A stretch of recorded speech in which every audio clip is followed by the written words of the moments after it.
تو آپ نے اس غذا کو تناول نہیں فرمایا اور واپس کر دیا۔ جیسے ہی علماء یہود تک یہ غذا واپس پہنچی ہے تو ان کو یقین ہو گیا یہ کوئی عام بچہ نہیں ہے، یہ وہی بچہ ہے جس کی توریت نے تائید کی ہے۔ بس اختلاف اس وجہ سے ہے کہ قریش میں یہ بچہ پیدا ہوا۔ اگر قریش میں بچہ نہ پیدا ہوتا یہ یعنی رسول اللہ صلی اللہ علیہ وسلم، تو آپ کو ہر آدمی قبول کر لیتا فوراً۔ صحیح، بالکل، بہت شکریہ، جزاک اللہ۔ اجازت دیجیے یہاں پر ایک مختصر سا وقفہ لیتے ہیں۔ ناظرین، ہماری گفتگو چل رہی ہے نبی اکرم صلی اللہ علیہ وآلہ وسلم کی ولادت کے بعد جو آپ کے بچپنے کے واقعات ہیں ان کے حوالے سے۔ پروگرام اسی طرح جاری رہے گا، ملتے ہیں مختصر سے وقفے کے بعد۔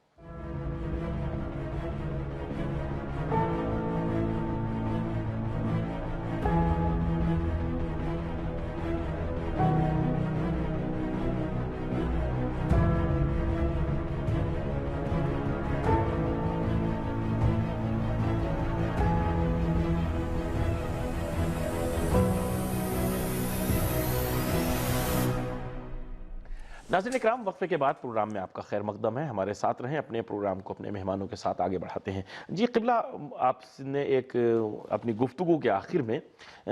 حلیمہ سعدیہ کی طرف اشارہ کیا تھا۔ میں اس کے حوالے سے آپ سے جاننا چاہوں گا کہ اس کے حقیقت کیا ہے واقعے کی، کہ کیا مثلا نبی اکرم صلی اللہ علیہ وسلم کی جو رضاعت کی ذمہ داری تھی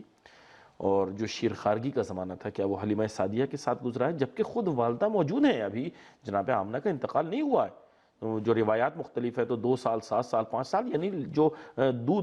جو شیر خارگی کا زمانہ ہوتا ہے ان دنوں میں والدہ موجود ہیں۔ تو آپ اس کے اوپر روشن ڈالیے کہ اس واقعے کی حقیقت کیا ہے؟ دیکھیے، اس آپ کے سوال کے جو میری سمجھ میں آتا ہے 2 پہلو۔ ایک یہ کہ ماں کی موجودگی میں کسی اور کے پاس دودھ پینا کیسے ممکن ہوا، اور دوسرا جو آپ نے سوال کی ابتدا میں پوچھا کہ کیسے رضاعت ملی۔ 2 چیزیں، 2 پہلو۔ سب سے پہلے یہ کہ ماں کی موجودگی میں ایسا ممکن ہے یا نہیں ہے، تو بالکل ممکن ہے، کیونکہ عربوں کا یہ دستور تھا اس زمانے میں کہ جیسے بڑے بڑے قبیلے ہوتے ہیں، بڑے قبائل تھے ان کے، تو اس میں دستور یہ تھا کہ اپنے اسٹیٹس کو برقرار رکھنے کے لیے وہ پھر دائیوں کو بلاتے تھے کہ ہمارا بچہ پھر ان کے پاس بھی رہے اور ماں کو بھی ایک کچھ عرصے کے لیے سکون فراہم ہو جائے۔ یہ اس حوالے سے تو ممکن ہے، لیکن بات یہ ہے کہ سرور کائنات صلی اللہ علیہ وسلم کیسے کسی اور کا دودھ پیتے ہیں جب ماں موجود ہے؟ تو اس کے لیے بہت سے جوابات ہیں۔ سب سے پہلی بات یہ کہ جناب حلیمہ پہنچی کیسے، رضاعت کیسے ملی؟ اب اس کے اوپر خود کیونکہ ہم لوگوں کے ہاں خود ہمارے عقیدے کے مطابق یہ واقعہ رونما نہیں ہوا، اس لیے بہت کم روایتیں ہیں یا نہیں ہیں، اور جو بھی ہیں اس میں پھر راوی وغیرہ کا ایک سلسلہ، لیکن جہاں مسلمانوں کی دوسری کتب میں موجود ہے، صحیح کتب میں یہ موجود ہے، تو اس کو بھی پڑھنے میں کافی چیزیں، کافی سوالات کھڑے ہو جاتے ہیں۔ مثال کے طور پر میں، اگر آپ مجھے اجازت دیں تو میں تھوڑا سا اس کے اوپر روشنی ڈالوں تفصیل کے ساتھ، کہ جب یہ واقعہ رونما ہوا اس وقت بی بی حلیمہ، بقول ان راویوں کے، بی بی حلیمہ کہتی ہیں کہ میرے حالات اچھے نہیں تھے، ہم کچھ عورتیں، کچھ خواتین، ہمارا کام یہی ہوتا تھا، دوسرے شہروں میں جا کر بچوں کو دودھ پلاتی تھی، اس وقت ہمارے حالات اچھے نہیں تھے، اور خود میرا بھی اتنا دودھ نہیں تھا، جو روایتیں ہیں نقل قول کر رہا ہوں، کہ میں اپنے بچے کو دودھ نہیں پلا پاتی تھی، وہ ساری ساری رات روتا تھا، دودھ نہیں پیتا تھا۔ مختصر یہ کہ یہ اطلاع ملی کہ مدینہ میں کوئی بچہ ہوا ہے، اور پھر سب خواتین وہاں نکلیں، کچھ بچے ہوئے تھے مدینہ میں ان دنوں میں، یہ سب خواتین نکلیں، پورا کاروان بنا، ان کے مرد بھی ان کے ساتھ تھے، لیکن بی بی حلیمہ کا جو ہے روایت میں کہ فرماتی ہے میں سفید خچر پر بیٹھی ہوئی تھی، جو کہ بالکل توانا نہیں تھا، اس کے اندر طاقت نہیں تھی چلنے کی، کیونکہ مالی اعتبار سے حالات اچھے نہیں تھے، کھانا پینا کچھ نہیں، اور ایک اونٹنی تھی وہ بھی ضعیف تھی، اس کا بھی دودھ خشک ہو چکا تھا۔ اب بی بی آمنہ کی اپنی حالت ایسی تھی۔ بہرحال جب مدینہ پہنچے، مکہ پہنچے، مکہ پہنچنے کے بعد سب نے ایک ایک بچہ لیا، اس کے بعد جناب عبداللہ کے لال حضرت محمد مصطفیٰ صلی اللہ علیہ وسلم کو کسی نے نہیں لیا، چونکہ یتیم بچہ ہے، یتیم بچہ ہے، باپ ہے نہیں، کیا ملے گا، پیسے کون دے گا، اور پھر اس زمانے کی جو بھی تھی، بہرحال تو یہ سب چلے گئے، لیکن بی بی حلیمہ کو اس وقت کوئی بچہ میسر نہیں آیا، وہ اسی طرح واپس جا رہی تھی، لیکن بہرحال ایک خود کا بھی مسئلہ ہوتا ہے کہ میں خالی ہاتھ یہاں سے جا رہی ہوں، تو انہوں نے کہا میں یہی بچہ لے لیتی ہوں۔ اب وہ بچہ لے لیا اور پھر رضاعت کے لیے لے کر آتی ہیں، اس کے بعد پھر جیسے ہی خچر پر سوار ہو جاتی ہیں، خچر کے اندر طاقت آ جاتی ہے، اونٹنی کا دودھ آ جاتا ہے، اور پھر خود بی بی حلیمہ کا دودھ کا مسئلہ جو لکھا ہوا ہے، وہ کہتی ہیں کہ میں نے اپنے بچے کو بھی پلایا اور اس بچے کو بھی پلایا، میں بہت جلدی جلدی گزر رہا ہوں تاکہ میں اس نقطے تک پہنچ جاؤں، بچے کو بھی پلایا اور جو بچہ گود لیا اس کو بھی پلایا، سب کچھ صحیح ہو گیا، یہاں تک کہ بی بی حلیمہ کے شوہر کہتے ہیں یہ بچہ ہمیں بابرکت لگتا ہے۔ وہ خچر جب آگے چلنے لگا تو خواتین پوچھ رہی ہیں لگتا ہے تمہارے ساتھ کچھ عجیب ہوا ہے۔ اب یہ ساری چیزیں یہ برکتیں جو ظاہر برکتیں ہیں، تو اب آپ مجھے یہ بتائیے، جب بی بی حلیمہ کے واقعے کو آپ شروع کرتے ہیں تو آپ کہتے ہیں کہ دودھ نہیں تھا، یہاں تک کہ بچہ رو رہا تھا،